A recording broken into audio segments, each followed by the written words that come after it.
नमस्कार, मैं हूं अंकुर। आप देख रहे हैं सत्य हिंदी। एक नजर अब तक की सुर्खियों पर। बिहार विधानसभा चुनाव से पहले महागठबंधन के सीट बंटवारे पर अभी भी स्पष्टता नहीं है, जबकि नामांकन वापस लेने की आखिरी तारीख में अब सिर्फ 2 दिन बाकी हैं।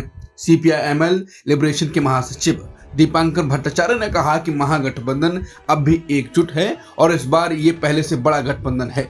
इसमें विकासशील इंसान पार्टी यानी VIP और IP गुप्ता की इंडियन इंक्लूसिव पार्टी भी शामिल है। उन्होंने बताया कि ऊपरी स्तर पर कुछ दिक्कतें हैं, लेकिन जमीन पर लोग बदलाव चाहते हैं। कुछ सीटों पर 2 गठबंधन उम्मीदवारों ने नामांकन किया है, लेकिन कई नाम वापस लिए जा सकते हैं। उन्होंने कहा कि कुछ परेशानियां आई हैं, लेकिन हमने उन्हें अच्छी तरह से संभाल लिया है और ये जल्द ही सुलझ जाएंगी। आने वाले कुछ दिनों में सभी महागठबंधन सहयोगी पार्टियों की संयुक्त प्रेस कॉन्फ्रेंस हो सकती है। 2020 के चुनाव से पहले ये गठबंधन आखिरी समय में बना था और कांग्रेस के साथ कोई बातचीत नहीं हुई थी, लेकिन इस बार महागठबंधन एक संरक्षित इकाई के रूप में बना है और इसके लिए कई दौर की चर्चाएं हुई हैं।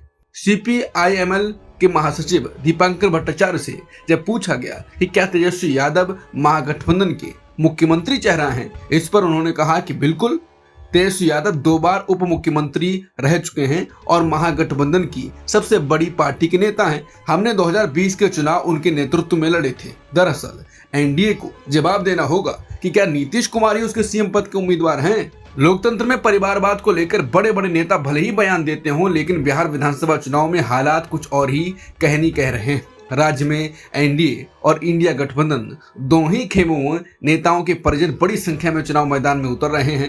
राजनीतिक पार्टियां फिर से अपने करीबियों पर भरोसा जता रही हैं। कहीं बेटे और बहुएं तो कहीं दामाद और भतीजे को टिकट दिया गया है। हिंदुस्तानी अवाम मोर्चा के संस्थापक और केंद्रीय मंत्री जीतन राम मांझी ने सबसे आगे रहते हुए अपने परिवार के 3 लोगों को टिकट दिलाया है। उनकी बहू दीपा कुमारी इमामगंज सीट से मैदान में है। दीपा कुमारी की मां ज्योति देवी को बड़ाचट्टी सीट से उम्मीदवार बनाया गया है। वहीं मांझी के दामाद प्रफुल्ल मांझी सिकंदरा सीट से NDA के उम्मीदवार हैं। पूर्व सांसद और भूमिहार समाज के वरिष्ठ नेता अरुण कुमार ने भी अपने परिवार के 3 लोगों को टिकट दिला दिया है।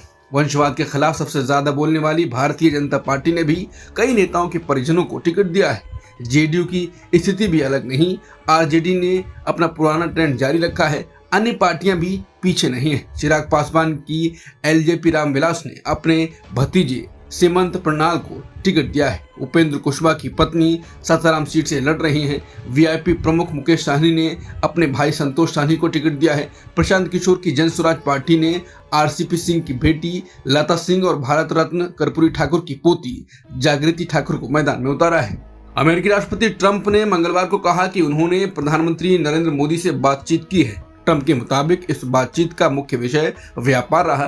ट्रंप ने कहा कि हमने कई मुद्दों पर बात की, लेकिन ज्यादातर चर्चा व्यापार को लेकर हुई। उन्होंने बताया कि बातचीत में ऊर्जा का मुद्दा भी शामिल था।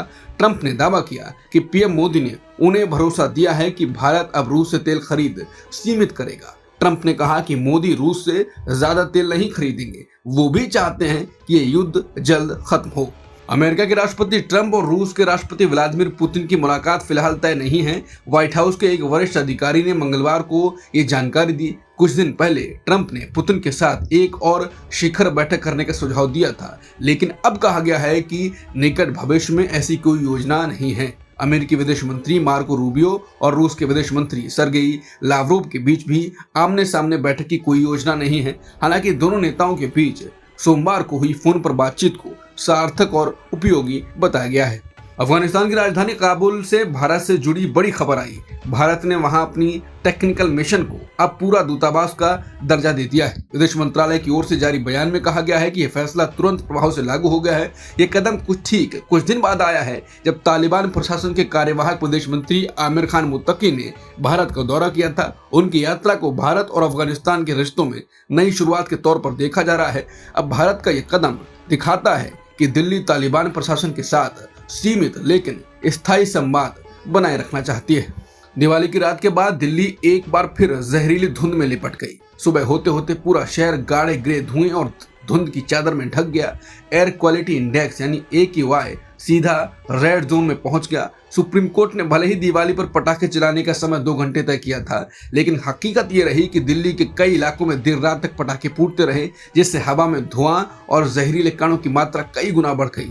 वहीं दिल्ली सरकार ने पंजाब पर साधा निशाना है। दिल्ली सरकार ने इस बार प्रदूषण की वजह के तौर पर पड़ोसी राज्य पंजाब की सरकार को जिम्मेदार ठहराया। आरोप है कि पंजाब में रिकॉर्ड मात्रा में पराली जलाई गई, वो भी दिवाली की रात जब पहले से ही हवा में धुआं था।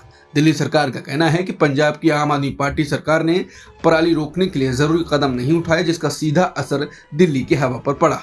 पिछले कुछ दिनों से केरल के कई हिस्सों में हो रही भारी बारिश अब और तेज होने वाली है। बंगाल की खाड़ी में एक नया लो प्रेशर एरिया बनने से बारिश और तूफान बढ़ने की आशंका है। मौसम विभाग ने बुधवार के लिए 3 जिलों इडुक्की, पलक्कड़ और मलप्पुरम में रेड अलर्ट जारी किया, यानी इन इलाकों में अत्यधिक बारिश होने की संभावना है। स्थिति को देखते हुए इन 3 जिलों में स्कूल और कॉलेजों को बुधवार को छुट्टी घोषित कर दी गई। बाकी जिलों को येलो अलर्ट पर रखा गया, जहां मध्यम से भारी बारिश की संभावना जताई गई। भारतीय उप कप्तान स्मृति मंदाना ने महिला वनडे बल्लेबाजी रैंकिंग में अपना दबदबा बनाए रखा है। आईसीसी की ताजा रैंकिंग में स्मृति ने इंग्लैंड के कप्तान नेट स्कबरब्रंट पर 83 अंकों की बढ़त हासिल कर ली है। वहीं गेंदबाजी में भारत की दीप्ति शर्मा ने शानदार प्रदर्शन करते हुए तीसरा स्थान हासिल किया। इस सूची में इंग्लैंड की left arm spinner Sophie Ecclestone पहले स्थान पर बनी हुई हैं। भारतीय महिला क्रिकेट टीम के लिए यह रैंकिंग बड़ी उपलब्धि मानी जा रही है। अब तक की खबरों में इतना ही।